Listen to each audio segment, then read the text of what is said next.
in 1883. Kahlil Gibran was an enlightened Lebanese philosopher, author, poet, artist, and mystic who immigrated to the United States when he was young.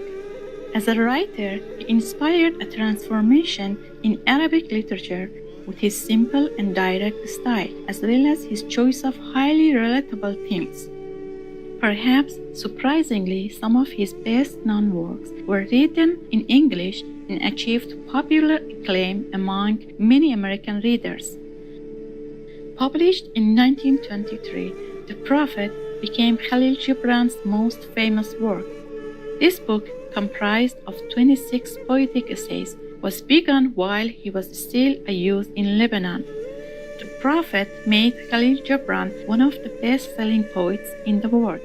Its inspirational words have been quoted in various books and are still cited widely today for their uplifting wisdom and clarity.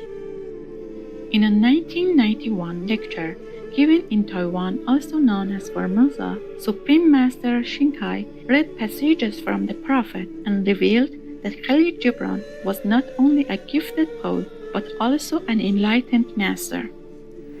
他是一位名是从阿拉伯过来美国的，他写得很漂亮啊，他的文笔啊非常美。他把我们要讲的东西啊集中起来，然后表达得非常明白，有小话，不过多义啦，很漂亮。他走了以前呐，意思说他去涅槃以前，他的徒弟们，他徒弟们呢就合起来啊，问他一些最后的问题呀。不过这个人好像他很懂啦，很开悟啊，徒弟当然不多，不过很开悟。Today, we would like to share with you the following excerpt from The Prophet by Kahlil Gibran. Reason and Passion. And the priestess spoke again and said, "Speak to us of reason and passion." And he, Gibran, answered, saying, "Your soul is oftentimes a battlefield upon which your reason and your judgment wage war against your passion and your appetite.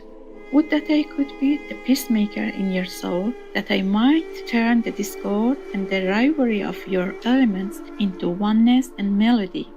But how shall I, unless you yourselves be also the peacemakers, nay, the lovers of all your elements?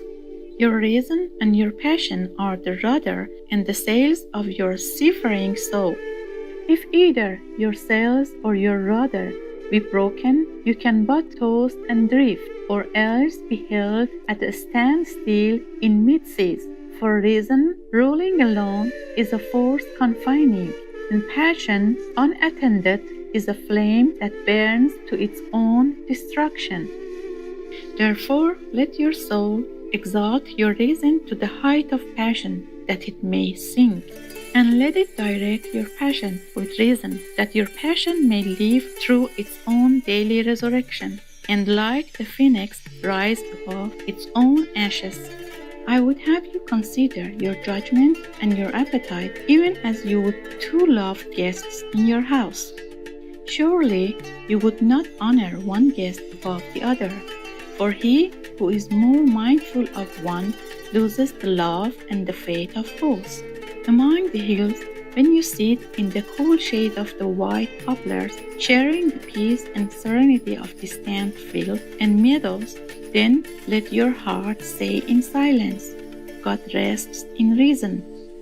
And when the storm comes and the mighty wind shakes the forest, and thunder and lightning proclaim the majesty of the sky, then let your heart say in awe, "God moves in passion."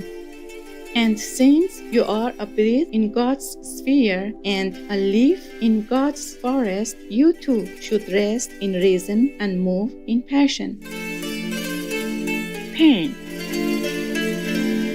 And the woman spoke, saying, "Tell us of pain." And he, Gibran, said, "Your pain is the breaking of the shell that encloses your understanding. Even as the stone of the fruit must break, that its heart may stand in the sun, so must you know pain. And could you keep your heart in wonder at the daily miracles of your life, your pain would not seem less wondrous than your joy, and you would accept the seasons of your heart, even as you have always accepted the seasons that pass over your fields, and you would watch with serenity through the winters of your grief. Much of your pain is self-chosen. It is the bitter potion by which the physician within you heals your sick self. Therefore, trust the physician and drink his remedy in silence and tranquility. For his hand, though heavy and hard, is guided by the tender hand of the unseen, and the cup he brings, though it burn your lips, has been fashioned of the clay which the potter has moistened with his own sacred tears. Self-knowledge. And the man said, "Speak to us of self-knowledge." And he, Gibran, answered, saying, "Your hearts know in silence the secrets of the days and the nights, but your ears thirst for the sound of your heart's knowledge. You would know in words that which you have always known in thought.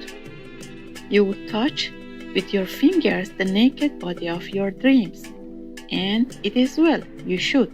The hidden wellspring of your soul must rise and run murmuring to the sea, and the treasure of your infinite depths would be revealed to your eyes.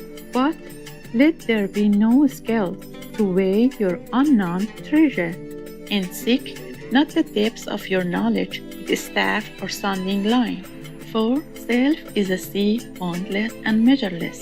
Say not, I have found the truth, but rather, I have found a truth. Say not, I have found the path of the soul. Say rather, I have met the soul walking upon my path. For the soul walks upon all paths. The soul walks not upon a line, neither does it grow like a reed. The soul unfolds itself like a lotus of countless petals. Teaching.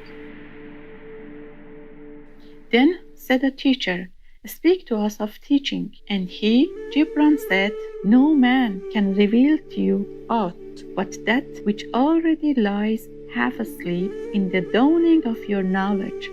The teacher who walks in the shadow of the temple among his followers gives not of his wisdom, but rather of his faith and his lovingness. If he is indeed wise, he does not bid you enter the house of his wisdom, but rather leads you to the threshold of your own mind. The astronomer may speak to you of his understanding of space, but he cannot give you his understanding. The musician may sing to you of the rhythm which is in all space, but he cannot give you the air which arrests the rhythm, nor the voice that echoes it. And he who is versed in the science of numbers can tell of the regions of weight and measure, but he cannot conduct you thither. For the vision of one man lends not its wings to another man, and even as each one of you stands alone in God's knowledge, so must each one of you be alone in his knowledge of God and in his understanding of the earth. Jubilant viewers, we appreciate your lovely company for Reason and Passion and other poetic essays from the Prophet by Kahlil Gibran, part 1 of 2 on Words of Wisdom.